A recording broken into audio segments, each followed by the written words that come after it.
අද 2021 මැයි 16 ඉරිදා සිරස්තල. දින 3කට පසු සංචරණ සීමා ලිහිල් කෙරේ. අත්‍යවශ්‍ය රාජකාරි වෙනුවෙන් බස් රථ සහ දුම්රිය කිහිපයක් ධාවනයට. කොවිඩ් වැළඳි තවත් ගැබිනි මවක් මරුට. සමස්ත මරණ සංඛ්‍යාව 941ක්. ඉන්දියාවේ දෛනික මරණ යලි 4000 ඉක්මවයි. අයහපත් කාලගුණයෙන් මියගිය සංඛ්‍යාව 5 දක්වා ඉහළට. 42000කට අධික පිරිසක් පීඩාවට. පාස්කු ප්‍රහාරයේ සැකකරුවන් සම්බන්ධයෙන් කළ පරීක්ෂණ අසම්පූර්ණ බවට නීතිපති කළ දැනුම් දීම ගැන විශේෂභාර ඇමති CIDN වාර්තාවක් කැඳවයි. පලස්තීනයට අඛණ්ඩව පහර දෙනවා. ඊශ්‍රායල් අගමැති සපත වෙයි. ප්‍රහාර හමුවේ ලාංකිකයින් ආරක්ෂක බංකර වෙත. මෙම මෙතන තමයි අපි එන්නේ මේක පොළොව යට තියෙන්නේ.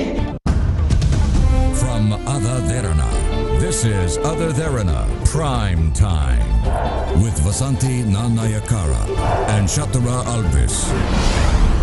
Live from Studio 24 in Colombo. අයිබෝවන් ඔබ අදත් ලංකාවේ අංක එකේ සහ විශ්වසනීය මුපුවත් විකාශය අද දෙරන 6:55 සමගයි.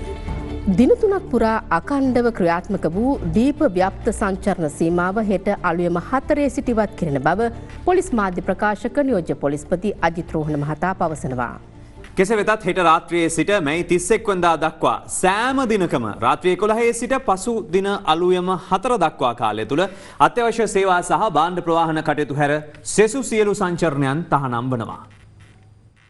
මුළු දිවයිනටම බලපෑත්වන පරිදි අඛණ්ඩ සංචරණ සීමා පැනවීමක් රජය විසින් ක්‍රියාත්මක කරනු ලැබුවේ ඉකුත් මැයි 13 වන බ්‍රහස්පතින්දා රාත්‍රී 11 සිටයි. COVID-19 පැතිරීම පාලනය එහි අරමුණ වූ අතර මෙම දින 3ක කාලය තුල අත්‍යවශ්‍ය සේවා සඳහා පමණක් සංචරණ අනුමැතීන් හිමි වුණා. ඒ අනුව එම සංචරණ සීමා හෙට අලුයම 4ට අවසන් වනවා. සංචරණ සීමා ක්‍රියාත්මක අද දිනේත් නීතියට අවනත නොවූ පුද්ගලයන් නීතිය රැහැනට හසු කර ගැනීමේ සෝදිසි මෙහෙයුම් ක්‍රියාත්මක වූ අතර ඒ සඳහා යුද හමුදා සහායද පළ වුණා.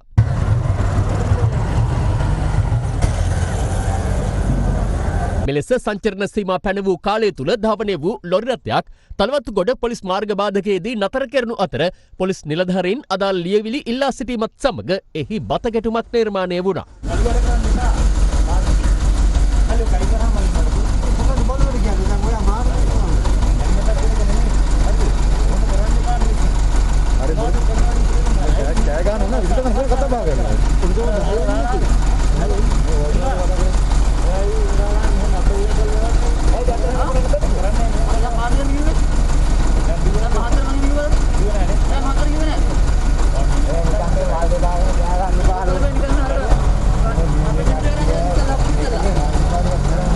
පසුව අනාවරණ වූයේ එම ලොරියේ ගමන් කරමින් සිටින්නේ මාතර දිස්ත්‍රික් හිටපු පාර්ලිමේන්තු මන්ත්‍රී නිරෝෂන් ප්‍රේමරත්න මහතා බවයි.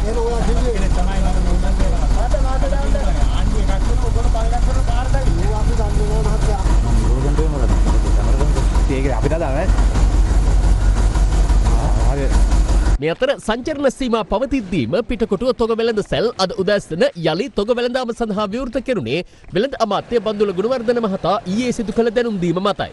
ඕනෙම ප්‍රදේශයක ඉන්න සුපුරුදු පියුම්කාරයන්ට බලපත්‍රයක් ලබාගෙන පිටකොටුවට එන්න පුළුවන්. අද ඉරිදා දිනේ මේ බලපත්‍ර ලබා ගැනීමේ අපහසුතාවයක් තියෙනවා කියලා සමහර වෙළඳුන් චෝදනා කරනවා. නෑ ඕනේ මේ චෝදනා කරන කෙනෙක්ට කියන්නේ දිසාපති කාර්යාලයට දුරකථනයෙන් දැනුම් දෙන්න. ඒ සඳහා අවශ්‍ය දිස්ත්‍රික්ක ලේකම්වරු 25 දෙනා මේ ප්‍රශ්නේ විසඳීම සඳහා මැදිහත් වෙනවා. කෙසේ වෙතත් නිසි ක්‍රමවේදයක් නොමැතිව වෙළඳ සැල් විවෘත කිරීම නිසා ඉන් පළක් නොවූ බව එහි වෙළඳුන් පවසනවා. ඇමතුමා ඇවිල්ලා ඊයත්තාව අද උදේත්තාව කඩ අරින්න කියලා කිව්වා. නමුත් කඩවල ඔක්කොම ඇරලා තිනවා. ඒනට වෙළඳාම නැහැ. බිස්නස් එච්චර නැහැ. වෙළඳ දන්නේ නැහැ. පාසෙම අරගෙන ඉන්න ඒගොල්ලෝ ටිකක් අමාරුයි. අර ඉරිදා දවසනේ. කෙසේ වෙතත් සුපුරුදු දෛනික කටයුතු සඳහා හෙට අලුයම 4 සිට අඛණ්ඩ සංචරණ සීමාව ඉවත් කරනවා. ඒ අනුව දහවල් කාලයේ සුපුරුදු පරිදි රැකියා හා සේවා කටයුතු වල නිරත වීමට ජනතාවට අවසර හිමි වනවා. නමුත් හෙට සිට මැයි 31 දක්වා සෑම දිනකම රාත්‍රී 11 සිට අලුයම 4 දක්වා වන රාත්‍රියේ පැය 6ක කාලය සංචරණ සීමා තහනම් වනවා. එම කාලය තුල සංචරණයට අවසරය හිමිවන්නේ අත්‍යවශ්‍ය සේවා හා එළවලු පළතුරු ඇතුළු අත්‍යවශ්‍ය භාණ්ඩ ප්‍රවාහනය සඳහා පමණයි. සංචරණ සීමා බල නොපාන දහවල් කාලයේදී අත්‍යවශ්‍ය භාණ්ඩ මිලදී ගැනීම සඳහා නිවසින් බැහැරවිය හැක්කේ ජාතික හැඳුනුම්පතේ අවසන් අංකය මත පදනම් වයි. ඒ අනුව ජාතික හැඳුනුම්පතේ අවසාන අංකය ඉරට්ටේ නම් උදාහරණ ලෙස බිඳුවද ඇතුළත්ව 2, 4, 6, 8 යන ඉලක්කම් නම් එවැනි පුද්ගලයන්ට ඉරට්ටේ දිනවල නිවසින් බැහැරව යා හැකි. එමෙන්ම ජාතික හැඳුනුම්පතේ අවසන් අංකය ඔත්තේ නම් උදාහරණ ලෙස 1, 3, 5, 7 සහ 9 යන ඉලක්කම් නම් ඔත්තේ දිනවලදී සාමාන්‍ය ජනතාවට නිවසින් බැහැරව යා හැකි. යම් කෙනෙකුගේ හැඳුනුම්පත නැත්නම් රිය බලපත්‍රය ගමන් බලපත්‍රය භාවිතා කරන්න පුළුවන් ශ්‍රී ලාංකිකයින්ට එහිදීත් අපි සලකා බලනු ලබන්නේ එහි සඳහන් වී තිබෙන හැඳුනුම්පතේ අංකය. ඒ වගේම විදේශිකයින්ට විදේශ ගමන් බලපත්‍රවල අවසාන අංකය අනුව ඔත්තු අංක ඉරටු අංක ක්‍රමයට ගමන් කිරීමට හැකියාවක් තිබෙනවා. සාමාන්‍ය පරිදි දෛනික වෙළඳාම් කරන අය, කුලී රථ පදවන අය, රජයේ සහ පුද්ගලිකාංශයේ සේවකයින්ට ඔවුන් තමන්ගේ සේවා ස්ථානය වෙත යන අවස්ථාවක් හෝ සේවය අවසන් වී නිවසට එන අවස්ථාවක් විය යුතුයි. එසේ හැරෙන්නට වෙනත් ආකාරයේ සංචරණ සිදු කිරීමට හැකියාවක් ලැබෙන්නේ නැහැ. මේ අතර කොවිඩ් ව්‍යාප්තිය පාලනය කිරීම සඳහා ප්‍රකාශයට පත් කෙරුණු එක් පළාතකින් තවත් පළාතකට යාමට අවසර නොදෙන පළාත් සංචරණ සීමාවද මැයි 31 දක්වා ක්‍රියාත්මකයි. පෞද්ගලිකාංශයටත් අවසරය තියෙනවා. පළාත් අතර සංචාරය කිරීම තහනම් වුණත් අත්‍යවශ්‍ය සේවා සඳහා රජයේ සහ පෞද්ගලිකාංශයේ සේවකින්ට ගමන් කරන්න පුළුවන් කියලා රජය දැනුම් දීලා තියෙනවා. ඒ වගේම කාර්යාල සඳහා මගින් ගෙන යාම සඳහා පළාත පිටින් වුණත් දුම්රිය ධාවනය කරනවා. නමුත් මේ දුම්රිය වලට නංගා ගැනීමේදී අත්‍යවශ්‍ය කාරණයක් සඳහාද ගමන් කරන්න කියන කාරණේ තහවුරු කරන්න. කොවිඩ් ආසාදනයෙන් සිදු වූ සිව්වෙනි ගැබිනි කාන්තා මරණයද ඊයේ වාර්තා වුණා. ඒ සමග කොවිඩ් මරණ 20ක් ඊයේ දින වාර්තා වූ අතර මෙරට සමස්ත මරණ ගණන මේ වන විට 941 දක්වා ඉහළ ගොස් තිබෙනවා. අධිබර ගැබිනි කාන්තාවන් සහ ස්ථූල කාන්තාවන් වගේම පිරිමින් මේ දෙපාර්ශවයටම කොවිඩ් ආසාදනය වුවහොත් දැඩි සංකූලතා ඇතිවිය හැකි බව වෛද්‍යවරුන් පෙන්වා දෙනවා.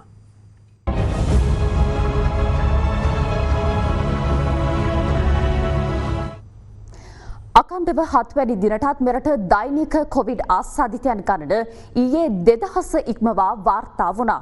වාර්තා වූ ආසාදිතයන් ගණන 2386ක්. ඒ අනුව මේ වන විට ආසාදිතයන් වාර්තා වීම ශීඝ්‍රයෙන් ඉහළ යමින් පවතිනවා. අප්‍රේල් මාසයේ මුල් දින 15 තුල ආසාදිතයන් 3243 දෙනෙකු වාර්තා වූ අතර අප්‍රේල් මාසයේ අවසන් දින 15 තුල වාර්තා වී තිබූ ආසාදිතයන් ගණන 12197ක්. ඉන්පසු මැයි මාසයේ ගෙවුණු දින 15 තුල පමණක් කොවිඩ් ආසාදිතයන් 32325 දෙනෙකු මෙරටින් වාර්තා වී ඇත්තේ කොවිඩ් ව්‍යාප්තියේ භයානකත්වය පිළිබිඹු කරමින්. ඒ අනුව අප්‍රේල් මාසයේ අවසන් දින 15ට සාපේක්ෂව මැයි මාසයේ මුල් දින 15 තුල ආසාදිතයන් වාර්තා වීම 165කින් ඉහළ ගොස් තිබෙනවා. මෙතෙක් දෛනික වැඩිම ආසාදිතයන් බස්නාහිර පළාතේ දිස්ත්‍රික්කවලින් වාර්තා වුවත් ඊයේ වැඩිම ආසාදිතයන් වාර්තා වූයේ මහනුවර දිස්ත්‍රික්කයෙන් වීම විශේෂත්වයක්. ඒ අනුව මහනුවර දිස්ත්‍රික්කයෙන් ඊයේ වාර්තා වූ ආසාදිතයින් සංඛ්‍යාව 338ක්. මහනුවර නගර සීමාව මැණික් හින්න තලාතු ඔය සහ කටුගස්තොට යන ප්‍රදේශවලින් වැඩි වශයෙන් ආසාදිතයින් වාර්තා වී තිබුණා. දෙවැනියට වැඩිම ආසාදිතයින් වාර්තා වුණේ කළුතර දිස්ත්‍රික්කයෙන්. එම සංඛ්‍යාව 321ක්. පානදුර දකුණ බුලත් සිංහල බදුරලී යන ප්‍රදේශවලින් ඊයේ වැඩි වශයෙන් ආසාදිතයින් වාර්තා වී තිබුණා. ඉන්පසු වැඩිම ආසාදිතයින් නුවර එළියෙන් වාර්තා වූ අතර එම සංඛ්‍යාව 288ක්. නුවර එළිය නගර සීමාව පූණ්ඩලු ඔය සහ ලිඳුල යන ප්‍රදේශවලින් ආසාදිතයින් වැඩි ප්‍රමාණයක් වාර්තා වුණා. කොළඹ දිස්ත්‍රික්කයෙන් වාර්තා වූ ආසාදිතයින් ගණන 277ක්. එම දිස්ත්‍රික්කයේ මෙරිහාන පාදුක්ක බොරැල්ල දෙමටගොඩ මහරගම කොට්ටාව යන ප්‍රදේශවලින් ආසාදිතයින් වැඩි වශයෙන් වාර්තා වී තිබුණා. විදෙස්ගතව සිට පැමිණි 15 දෙනෙකුද ඊයේ වාර්තා වූ ආසාදිතයින් අතරට අයත්. රෝහල්වලට සහ අතරමැදි ප්‍රතිකාර මධ්‍යස්ථානවලට ඇතුල් කරන ආසාදිත නමුත් රෝග ලක්ෂණ නැති එහෙම නැත්නම් සුළු රෝග ලක්ෂණ තියෙන අය දින 10කින් නිවෙස්වලට අපි පිටත් කර හරිනවා. ඔවුන්ට තවත් දවස් 4ක් නිවසේදීම රැඳී සිටීමට උපදෙස් ලබා දෙමින් ඒ දින 14 ගත වුණාට පස්සේ තමුන්ගේ එදිනෙදා කටයුතු සාමාන්‍ය විදිහට කරන්න පුළුවන්. අපි එතකොට සලකන්නේ ඔවුන් ආසාදිතෙක් නෙවෙයි කියලා. මේ අතර තවත් කොවිඩ් ආසාදිත මරණ 20ක් ඊයේ වාර්තා වීමත් සමග මෙරට සමස්ත කොවිඩ් මරණ සංඛ්‍යාව 941ක් දක්වා ඉහළ ගියා. මේ මරණ මැයි 7 වෙනිදා සිට 15 වන දින දක්වා වූ කාලය තුල සිදු වූ මරණ බව රජයේ ප්‍රවෘත්ති දෙපාර්තමේන්තුව සඳහන් කළා. මැයි මාසයේ ගත වූ දින 15 තුල පමණක් වාර්තා වූ කොවිඩ් මරණ සංඛ්‍යාව 263ක්. කොවිඩ් හේතුවෙන් සිදු වූ සිව්වෙනි ගැබිනි කාන්තා මරණයද ඊයේ වාර්තා වුණා. මෙලෙස මියගේ තිස්සමහාරාම යායගොඩ පදිංචි වයස අවුරුදු 35ක කාන්තාවක්. ඒ සමග ඇගේ මාස 8ක් වයසති කඩලේද මියගේ බව සෞඛ්‍යාංශ ප්‍රකාශ කළා. ඇය මෙවන විටත් දියණියන් 3 දෙනෙකුගේ මවක්.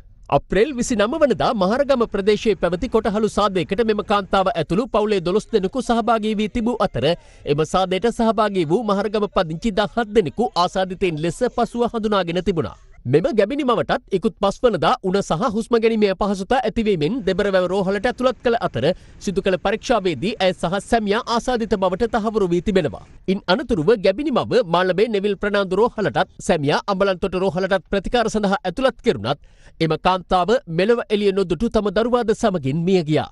දුවල තුන්දෙනා මම තනි වෙලා මගේ ඉපදෙන්නේ ළමයයි විරිදයි මේ කොවිඩ් මාරේ අරන් ඉලා තියෙන ඉතින් අනිත් මවුරුන්ට මම ඉල්ලන්නේ මේකේ තියෙන බර අරුන්ටත් දැනගෙන ගෙදරින් එළියට බහින්න නැතුව පරිස්සමෙන් ඉන්න කියලා. මේ අතර අධිබර ගැබිනි මව්වරුන් සහ ස්ථූල කාන්තා හා පිරිමි දෙපාර්ශ්වයටම කොවිඩ් ආසාදනය වූහොත් දැඩි සංකූලතා ඇතිවිය හැකි බව වෛද්‍යවරුන් පෙන්වා දෙනවා. අධිබර කාණ්ඩයට ගර්භණී නැති පිරිමි අයට උනත් මේකේ ආසාදනයේ තියෙන සංකූලතා වැඩි වෙනවා. උග්‍ර අතට හැවෙන්න පුළුවන් ප්‍රවණතාවය වැඩි වෙනවා. මාරවිල මූලික රෝහලේ කාර්ය මණ්ඩලයේ 20 දෙනෙකුටත් වෛරසය ආසාදනය වී ඇති බව වාර්තා වනවා. ඒ අනුව වෛද්‍යවරුන් 5 දෙනෙක්, හෙද නිලධාරිනියන් 8 දෙනෙක්, රෝහල් කනිෂ්ඨ කාර්ය මණ්ඩලයේ 5 දෙනෙක් සහ පවුල් සෞඛ්‍ය සේවිකාවන් 2 දෙනෙකුටත් වෛරසය වැළඳී තිබෙනවා. ඇහැලියගොඩ පොලිස් බල ප්‍රදේශයෙන්ද නව ආසාදිතයින් 21 දෙනෙකු වාර්තා වී තිබෙනවා. ඔවුන් වාර්තා වී ඇත්තේ දන්දෙනිය, බෝපැත්ත, ගැටහැත්ත සහ මෝරගල යන ප්‍රදේශවලින්. මේ වන විටත් හුදකලා කර ඇති රත්නපුර අංගම්මන ගම්මානයෙන් තවත් ආසාදිතයින් 38 දෙනෙකු වාර්තා වුණා. මොවුන් සියලු දෙනාම අප්‍රේල් 30 වනිදා අංගම්මන ප්‍රදේශයේ පැවති විවාහ මංගල උත්සවයකට සහභාගී වූ පිරිස් සහ ඔවුන්ගේ ආශ්‍රිතයින් වූ අයයි. ඒ අනුව සෞඛ්‍ය බලධාරීන් අද ඔවුන්ගේ නිවෙස්වලට ගොස් ඔවුන් ආසාදිත බව දැනුම් දුන්නා. අම්මේ මම යවන්න එපා මම පොසිටිව්. මම හොරෙන් යන්නේ. දැන් අපි ඇවිදිනවා හැබැයි අහුවෙන්න එපා. අහුවුනොත් දැක්කනේ දා කෑව කණ්ඩ වෙන අම්බාන්න පාරේ ඈ. අම්මාගේ රිපෝට් එකක් ආවා. පොසිටිව් කියලා ආවේ. ඒ වුණාට යවයිද නැද්ද කියලා දන්නේ නැහැ. මාළේ අල්ලගෙන උණු වතුර විතර බොන්න. කොත්තමල් ටිකක් හදන් බොන්න. බබල්ගදට සහභාගී වූ පිරිස දිනෙන් දින රෝගීන් බවට පත් වෙමින් තමයි මේ තරම් වර්ධනය වෙලා තියෙන මේ අංගම් ප්‍රදේශයේ මේ වෙන විට සංචරණ සීමා පනවලා තියෙන කොටසකට.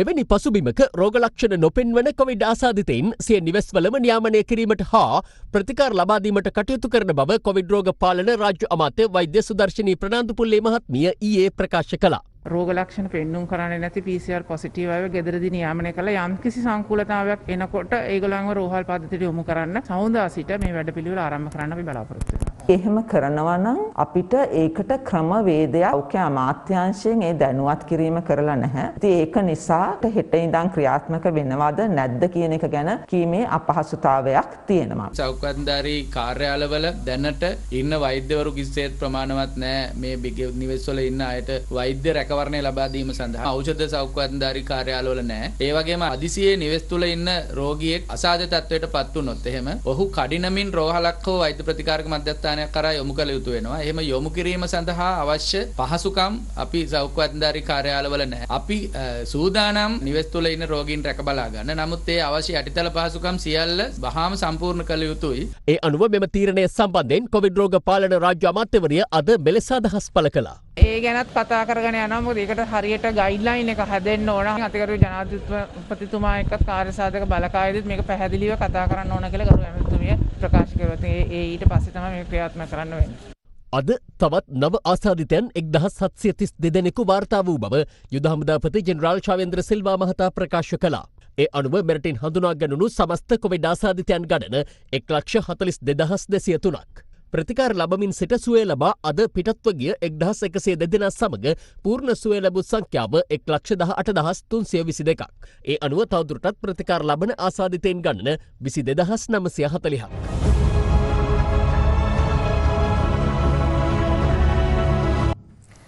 මේ අතර සංචරණ සීමා ක්‍රියාත්මක වාතාවරණයක වත් කොවිඩ් එන්නත් ජනතාවට ලබා දීමේ වැඩසටහන අදත් ක්‍රියාත්මක වුණා. අද දින බිග් ෆෝකස් වැඩසටහනට එක් වූ රාජ්‍ය ඖෂධ නීතිගත සංස්ථාවේ සභාපති විශේෂඥ වෛද්‍ය ප්‍රසන්න ගුණසේන මහතා ප්‍රකාශ කළේ එන්නත් ලබාගත්තද වෛරසයට ඔරොත්තු දීමේ හැකියාව සිරුරේ වර්ධනය වීමට යම් කාලයක් ගතවන බැවින් දැනට ක්‍රියාත්මක සෞඛ්‍ය මාර්ගෝපදේශ එලෙසම අනුගමනය කිරීම අනිවාර්ය බවයි.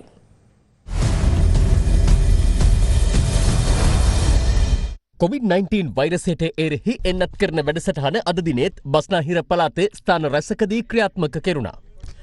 කොළඹ මහනගර සභා බල ප්‍රදේශයට අයත් ස්ථාන 5කදී අද එන්නත් ලබා දීම සිදු කළා. කොළඹ දිස්ත්‍රික්කයේ අනෙකුත් සෞඛ්‍ය නිලධාරී බල ප්‍රදේශවලත් ගම්පහ සහ කළුතර දිස්ත්‍රික්කවල ප්‍රදේශ කිහිපයකත් එන්නත් කරන වැඩසටහන් ක්‍රියාත්මක වුණා.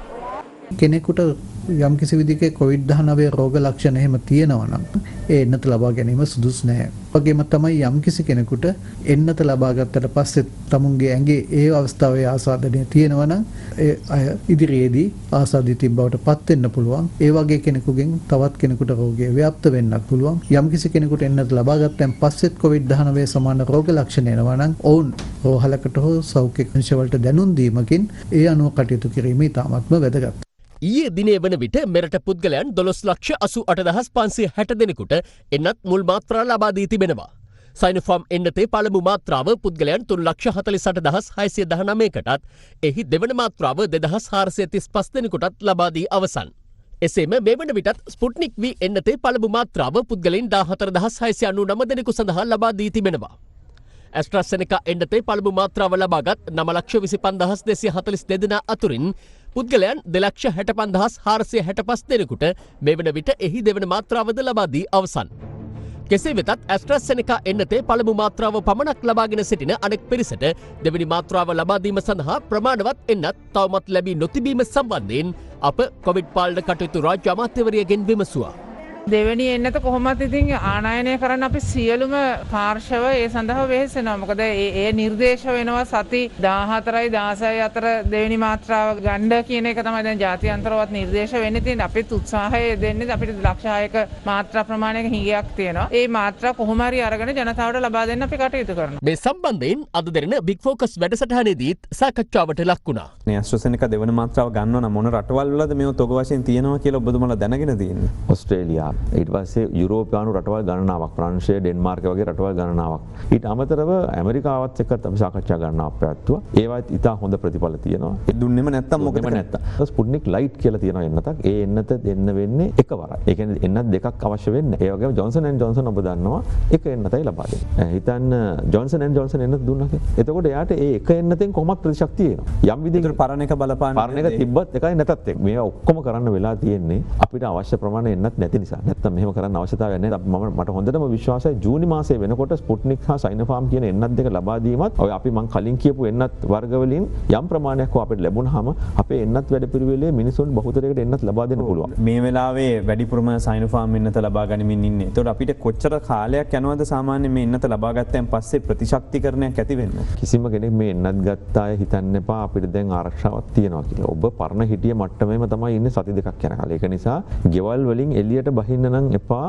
ඒ එන්නත ගත්ත එකේ ප්‍රයෝජනවත් ගන්න හම්බෙන්නේ. ඒ ඇමරිකාවේ එහෙම තුන්වෙනි වරටත් ෆයිසර් එන්නතත් ලබා දෙන්න පටන් අරන් තියෙනවා. ඒ කියන්නේ එන්නත් මාත්‍රා දෙක දුන්නත් ප්‍රමාණවත් නැහැ කියලා. ඒක නිසා මේක මේ ප්‍රභේද වෙනස් වීමක් මේකේ කාල සීමාවත් එක්ක ගත්තාම සමහරලාට අවුරුද්දෙන් අවුරුද්දට මේ වැක්සින් එක ලබා දෙන්න තත්ත්වයක් එන්න පුළුවන්. මේක දැන් විශේෂඥයෝ කියනද තව අවුරුදු දෙකක් විතර යන්නත් ඉඩ තියෙනවා. ඉතින් ඒක නිසා ඒකටත් හිත හදාගෙන ඉන්න වෙනවා හැමෝම. හැම අවුරුද්දට පාරක් මේක විඳ ගන්න වෙනවා.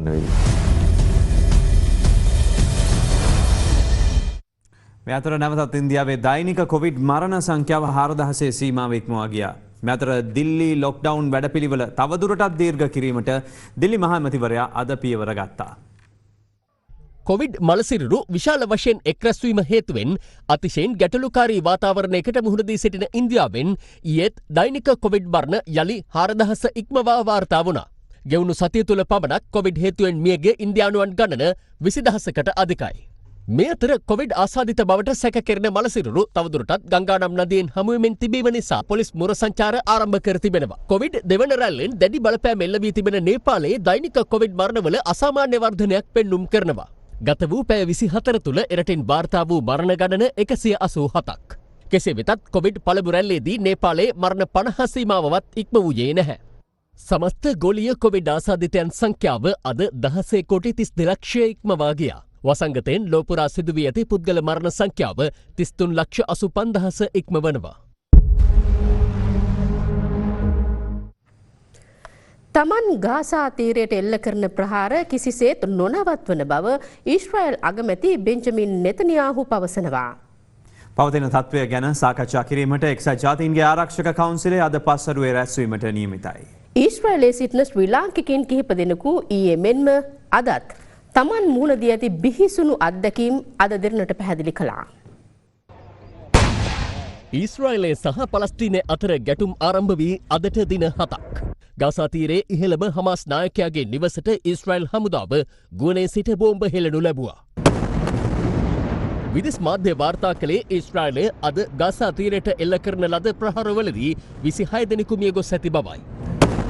ඊශ්‍රායලය මේ ප්‍රහාරය එල්ල කරන්නේ විදෙස් මාධ්‍යවේදීන් රැඳී සිටි ගාසා තීරයේ පිහිටි ගොඩනැගිල්ලකටයි.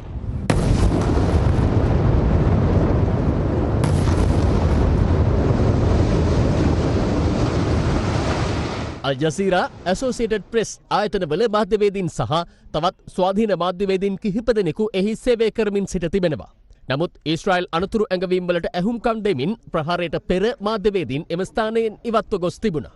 ඊශ්‍රායලය පවසන්නේ මාධ්‍යවේදීන් රැඳී සිටියත් එම ගොඩනැගිල්ලේ සැබෑ හිමිකරුවන් හමාස් සංවිධානය බවයි. මේ අතර ගාසා තීරයෙන් ඊයේත් ටෙල් අවීව් නුවරට රොකට් ප්‍රහාර එල්ල වුණා.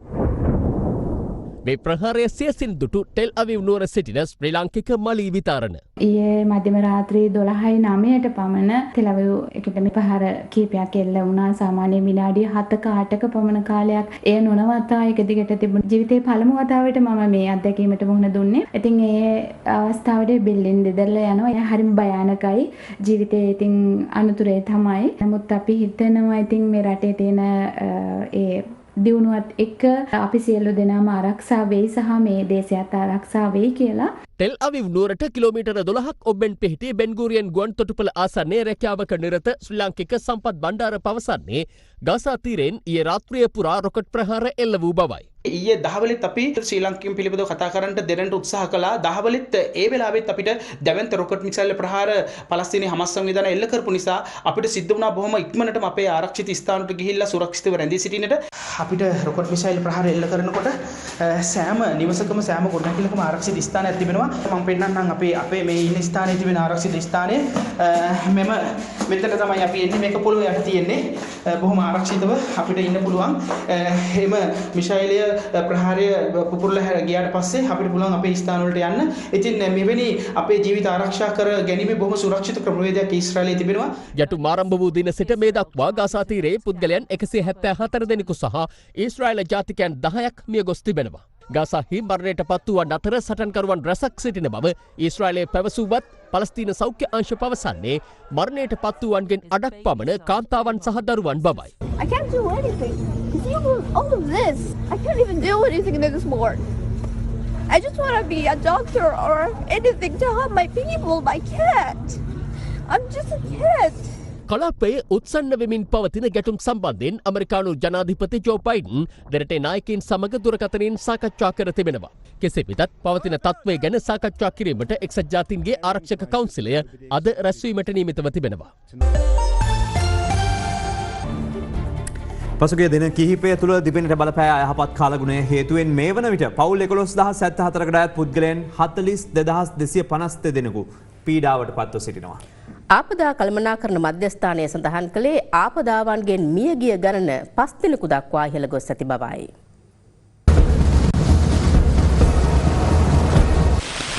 පසුගිය 13 වනදා සිට බලපෑවැත්වෙන අයහපත් කාලගුණය මේ වන විට දිස්ත්‍රික්ක 7ක ප්‍රදේශීය ලේකම් කොට්ටාස 61කට බලපෑම් එල්ල කර තිබෙනවා. ඉන් මේ වන විට මියගිය සංඛ්‍යාව 5ක්. කාලගුණ විද්‍යා දෙපාර්තමේන්තුව පවසන්නේ දිවයිනේ දිස්ත්‍රික්ක 6කට නායෑම් අනතුරු ඇඟවීම් නිකුත් කර ඇති බවයි. ඊයේ රාත්‍රී 7 සිට අද රාත්‍රී 7 දක්වා මෙම අනතුරු ඇඟවීම් නිකුත් කර තිබෙනවා.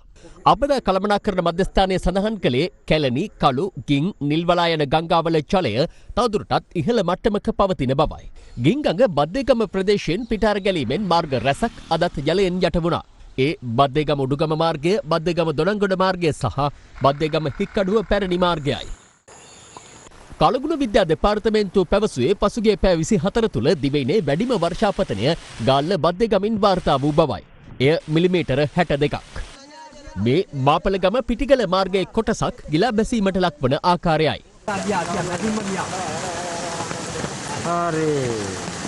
අන්න පාලම දීච්ච හැටි. මාතර නිල්වලා ගඟ පිටාර ගැලීමෙන් මාතර තුඩාව ප්‍රදේශයේ පහත් බිම් රැසක් ජලයෙන් යට වී තිබෙනවා. ආබාධික ළමයි හිටන් ඉන්නගේ ඇතුළේ තියාගෙන කන්න බොන්න ඉන්න තැන් කිසිම දෙයක් නැහැ. මේ ලෙඩ දුක් එක්ක මේ තැන් වලට අපිට ගිහිල්ලින්නත් බෑ. ඉතින් වතුරෙම ඉන්නවා ඉතින්. නිල්වලා ගඟ එහා පැත්තේ තියෙන්නේ කිඹුලත් එනවා. දෙකම ඇදිව සටනේ ඉන්නේ මේ වතුරයි කිඹුලයි ඔක්කොමත් එක්ක. අත්තනගලු ඔය සහ මහ ඔය ජල මට්ටම තවදුරටත් පවතින්නේ ඉහළ මට්ටමකයි. මේ අතර ඇද හෙළෙන අධික වර්ෂාවෙන් ජාඇල ඊයේ රාත්‍රියේ පිටාර ගැලීමට පටන්ගෙන තිබෙනවා. මේ හේතුවෙන් ජාඇල ප්‍රදේශයේ පීඩාවට පත්ව ඇති පවුල් සංඛ්‍යාව 500ක්.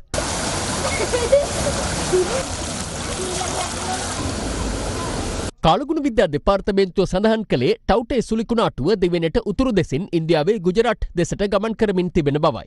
මේ හේතුවෙන් ඉදිරියේදී කංකසන්තුරේ සිට මන්නාරම සහ කොළඹ හරහා ගාල්ල දක්වා මුහුදු ප්‍රදේශවලට වැසි හෝ ගිගුරුම් සහිත වැසි ඇතිවිය හැකි බව කාලගුණ අනාවැකියේ සඳහන්.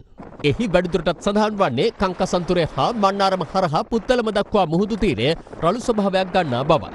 මන්නාරම වෙරළ තීරයට ඊයේ පස්වරුවේ දැඩි සුළං තත්ත්වයක් හටගෙන තිබෙනවා. එමෙන්ම ඇති වූ දැඩි සුළං හේතුවෙන් සහ මුහුද රළු වීමෙන් දොඩන්දුව කෙරපේ දීවර වරායේ තිබූ දීවර යාත්‍රා කිහිපයකට හානි සිදු වුණා. මොන විදියට කිව්වත් තේරෙන්නේ නැත්නම් මේක කතා දෙන්න කියලා නිලධාරීන් කාට කියන්නද කියලා දෙන්න අපිට දැන් තේරෙන්නේ නැහැ දෙයියොට තමයි දැන් කියන්නේ.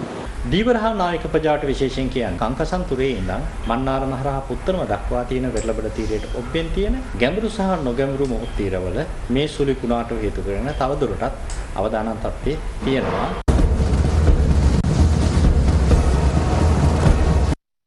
තවත් පුවත් කිහිපයක් දැන්.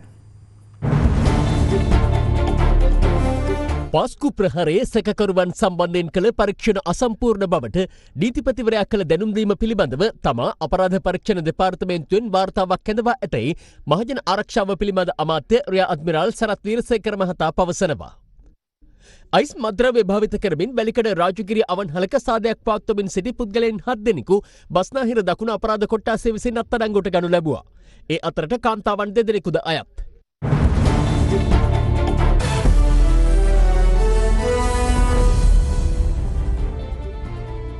බංග්ලාදේශ සමග පැවැත්වෙන එක්දින තරගාවලියට සහභාගී වීම සඳහා නව නායක කුසල් ජනිත් ප්‍රමුඛ ශ්‍රී ලංකා ක්‍රිකට් කණ්ඩායම අද අලුයම දිවෙනෙන් පිටත්ව ගියා.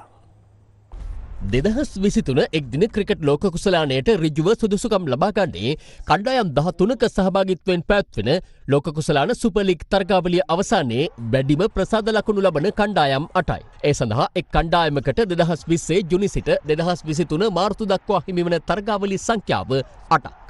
බටහිර ඉන්දිය කොදව් කණ්ඩායම හමුවේ පසුගියදා තරග 3-0ක් ලෙස පරාජයට පත් වූ ශ්‍රී ලංකාවට ඒ සඳහා තව ඉතිරිව ඇත්තේ තරගාවලි 7ක් පමණයි. නව නායක කුසල් ජනිත්ගේ නායකත්වයෙන් යුත් අත්දැකීම් අඩු කණ්ඩායමක් අද බංග්ලාදේශයේ බලා පිටත්ව ගියේ එවන් පසුබිමකයි. දෙරට අතර පළමු එක්දින තරගය මැයි 23 වනදාත් දෙවන සහ තුන්වන එක්දින තරග පිළිවෙලින් 25 සහ 28 වනදා පැවැත්වෙනවා. ඉන්පසු ශ්‍රී ලංකා පිළ ජුනි අග සහ ජූලි මුල එංගලන්තයේදී එරට සමග 20 තරග 3කට හා එක්දින තරග 3කටත් ජූලි 13 වැනිදා සිට ජූලි 19 වැනිදා දක්වා ඉන්දියාව සමග මෙරටදී එක්දින තරග 3කට හා ජූලි 22 වැනිදා සිට ජූලි 27 වනදා දක්වා 20 තරග 3කටත් මුහුණ දීමට නියමිතයි. සමග අපගේ ප්‍රධාන පුවත් ප්‍රකාශය නිමාවට පත් වෙනවා. සුබ රාත්‍රියක්.